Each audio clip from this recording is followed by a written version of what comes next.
તમે જે ખેડૂતો માટે બાપુ ખેડૂતોની વારે આવ્યા છો, ખાસ કરીને જગતની તાતને જે વારે આવ્યા છો અને પરેશભાઈને સાથ આપવા માટે આવ્યો છો કે કોઈ રાજકીય આંદોલન નહીં, માત્ર ખેડૂતો માટે, શું કહેશો પરેશ ગોસ્વામી વિશે, આ ખેડૂતોના આંદોલન વિશે?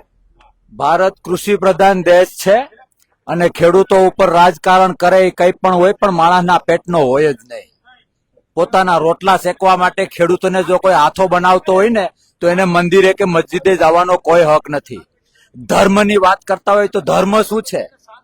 સનાતનમાં જે ધર્મની વાત કરીએ તો પાયામાં ક્યાંક ને ક્યાંક કૃષિ તત્વ છે અને કૃષિ તત્વની પૂજા જો કોઈ કરતા હોય તો એ ખેડૂતો કરે છે. અને એ ખેડૂતોના ભોગે, એ ખેડૂતોના ખભે બંદૂક રાખીને જ્યારે આ સરકાર આ રીતના તાગડધીના કરે છે, જ્યાં ઇન્ડસ્ટ્રીયાલિસ્ટો છે, જે અબજોપતિ છે, એ લોકોને ધરાવવા માટે એ પાસે રૂપિયાનો કોઈ તૂટો નથી. અને અત્યારે જયારે ખેડૂતોને કઈ રિક્વાયરમેન્ટ હોય છે ત્યારે એ અલગ અલગ બાના આપે છે. અરે આ એને જે પૈસા આપ્યા છે ને, અમારી માયુએ આના કરતા તો વ્યાયેલી કૂતરીને રાબડી વધુ ખવડાવેલી છે. ખેડૂતોને સમજે છે શું? ખેડૂતના આશરા ધર્મને સમજે છે શું? ખોટી કૃષિ પ્રધાનની વાત હોય. અરે ભાજપ વેમમાં છે કે અમારી નદી મોટી છે, આ પાણી બધું હુકાઈ ગયું, 27માં ધોરું થઈ જાય. મારા શબ્દો યાદ રાખજો. આવું ન હોય. તમને જયારે ચૂંટણી આવે ત્યારે જગતનો તાત, જય જવાન જય કિસાન. ખેડૂત હું કઈ હો તોલા હોનું માંગે છે? પોતાના છોકરા પરણાવવા માટે માંગે છે. એનો હક છે ભાઈ. કુદરતી પ્રકોપ થયો છે.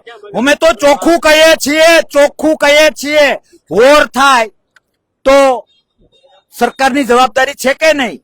આ એક કુદરતી હોર છે, એક પ્રકોપ થયો છે, કુદરતી માર પડ્યો છે. ખેડૂતોને જે રીતે થતું હોય, અરે ક્યાં કહીએ કે 1 રૂપિયો વધારે આપો, તાકાત હોય તો જેટલું નુકસાન થાય એટલું આપો, અથવા મારે ન બોલવું જોઈએ, અથવા ચૂપચાપ સ્વીકારી લ્યો કે અમે માઈ કાંગલીના છીએ, ખેડૂતોથી અમારાથી કઈ થાય એમ નથી, એવું સ્વીકારો. બે મોઢાની વાત કરે છે ને, એ નથી સમજાતું. અને પરેશભાઈ ગોસ્વામીને, એમની જનેતાને, એના પપ્પાને હું વંદન કરું છું, તમારા માધ્યમથી દંડવત કરું છું. એ માણસ, માનો કે હું અત્યારે બોલી રહ્યો છું, કદાચ કાલે સવારે ચૂંટણી લડું, બીજી કોઈ પાર્ટીનો માણસ હોય, કદાચ કાલે ચૂંટણી લડે, આ બધાનો લાભ મળે. ક્યાંક ને ક્યાંક સ્વાર્થ છે, પણ એ મળદનો દીકરો જાહેર કરેલું છે કે હું ચૂંટણી નહીં લડું, અને એમ છતાંય જો એ કિસાનો માટે લડતો હોય તો એક ખેડૂત તરીકે ને એક ખેડૂતના દીકરા તરીકે હું એને સાથ ના આપું ને તો મારું ધાવણ લાગે. એટલા માટે અમે બધા આવ્યા છીએ. સરકારને બેન તમારા માધ્યમથી કહું છું કે બુદ્ધિનો છાંટો હોય ને, બુદ્ધિનો છાંટો, તો આમાંથી સમજી જાય, બાકી એનો બધો જ ભ્રમ જતો રહેશે. અરે ચીટર છે બેન, ચીટર. આમાંથી કોઈ પણ ખેડૂતને પૂછો, 200-500 રૂપિયા ઉછીના આપ્યા હોય અને પાછા ના આપે ને તો એ ગામમાં એને ચીટર કહે કે આનું ઘરનું પાણી ના પીવાય ને, આના ઘરને પાણી પીવાય પણ નહીં. હા કે ના? તો આ સરકારે ચીટિંગ કર્યું છે. 2019 નો મંજૂર થયેલો પાક વીમો 6 વર્ષ થયા, હજી સુધી નથી આપ્યા.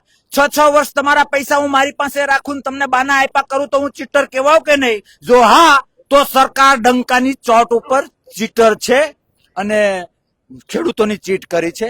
માફ કરવામાં નહીં આવે. આ તો હજી શરૂઆત છે. અને હમણાં ખરોપિયાની જે વાત થઈ ને બેન, આ ખેડૂતોમાં એ તાકાત છે. ખરોપિયાથી ઢાંઢાઓને, બળદને કંટ્રોલ કરી શકે, હાથીને કંટ્રોલ કરી શકે. સીધી હાયરમાં હાથી જાતું હોય ને તો નિંદામણ જ પેલું થાય, હાયરને દાગ ન લાવવા દે. આ ખેડૂતો પેઢીઓથી આ કરતા આવ્યા છીએ. 27માં કયું નિંદામણ બહાર નાખવું અને કયા પાકને મોટો થવા દેવો ને આ ખેડૂતો જાણે છે. અને આમાંથી બોધપાઠ આ લોકોને લેવાની જરૂર છે. જી. ખાસ સરકાર જયારે સનાતન ધર્મની વાતો કરતી હોય ત્યારે ગૌ હત્યા જે દેશમાં થઈ રહી છે એના વિશે શું કહેશો? ધર્મ આમાં છે ક્યાં? ધર્મ શું? રામ રાજ્યની આપણે વાત કરીએ. હું અનેક વખત બોલ્યો છું કે ક્યાંય રામાયણમાં Dasharath private limited, Lakshman private limited એવું ક્યાંય જોયું? કંપનીઓ, મલ્ટીનેશનલ કંપનીઝ જોઈ? એ બધી વસ્તુનો વિરોધી નથી, પણ પ્રકૃતિ પ્રેમી હોવું ખૂબ જરૂરી છે જો રામ તત્વ મારામાં અથવા તો સરકારમાં હોય તો. અને ખેડૂત સૌથી નજીક પ્રકૃતિ પ્રેમી તરીકે જીવન જીવાડે છે. એટલે ક્યાંક ને ક્યાંક ધર્મને પોતાના સ્વાર્થ માટે ગવર્મેન્ટ ઉપયોગ કરતી હોય એ સ્પષ્ટ છે. બાકી તો ખેડૂતોને આ રીતે રોડ ઉપર ના ઉતરવું પડે બેન. જી.